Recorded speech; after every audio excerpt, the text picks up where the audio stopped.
আগের ভিডিওতে বলেছিলাম ডিএনএতে মিউটেশনের কারণে জীবের বিবর্তন ঘটে।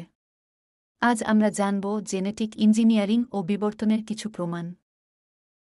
জিন হল ডিএনএর অংশবিশেষ, যা জীবের নির্দিষ্ট বৈশিষ্ট্যের তথ্য ধারণ করে। উদাহরণস্বরূপ, মানুষের ইনসুলিন তৈরির জিন দেহে ইনসুলিন উৎপন্ন করায়, যা ডায়াবেটিস নিয়ন্ত্রণে সাহায্য করে। জেনেটিক্স প্রযুক্তি ব্যবহার করে মানুষের ইনসুলিন তৈরির জিন ব্যাকটেরিয়ার দেহে প্রবেশ করিয়ে সেই ব্যাকটেরিয়ার মাধ্যমে ইনসুলিন ঔষধ প্রস্তুত করা হয়, যা ডায়াবেটিস রোগীদের ঔষধ হিসেবে ব্যবহার করা হয়। এছাড়া গাছের ডিএনএ পরিবর্তন করে উচ্চ ফলনশীল ও রোগ প্রতিরোধী ফসল উৎপাদন করা হয়। মিউটেশনের মাধ্যমে প্রাকৃতিকভাবে জীবের ডিএনএতে পরিবর্তন ঘটতে পারে, যা জীবের বিবর্তন নিশ্চিত করে। অর্থাৎ বিবর্তন একটি প্রমাণিত সত্য। এককোষী ব্যাকটেরিয়া ও ভাইরাস খুবই ক্ষুদ্র এবং অতি দ্রুত বংশবিস্তার করতে পারে, তাই এদের বিবর্তন খুবই দ্রুত হয়। যেমন করোনা ভাইরাসের মিউটেশনের ফলে ভাইরাসের নতুন ভ্যারিয়েন্ট তৈরি হয়।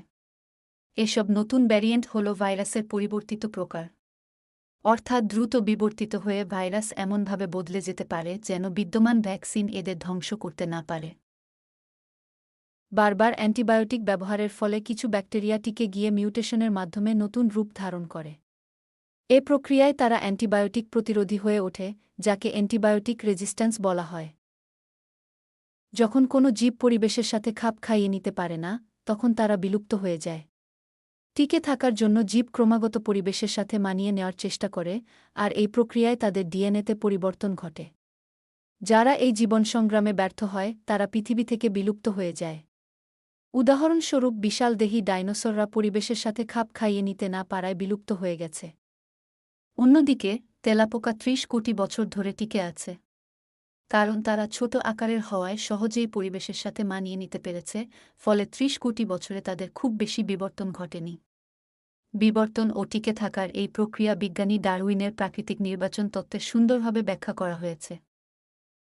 ফসিল বা জীবাশ্ম থেকে কার্বন ডেটিং ও অন্যান্য পদ্ধতি কাজে লাগিয়ে কোনো প্রাণী কত বছর আগে পৃথিবীতে ছিল তা সঠিকভাবে জানা যায়।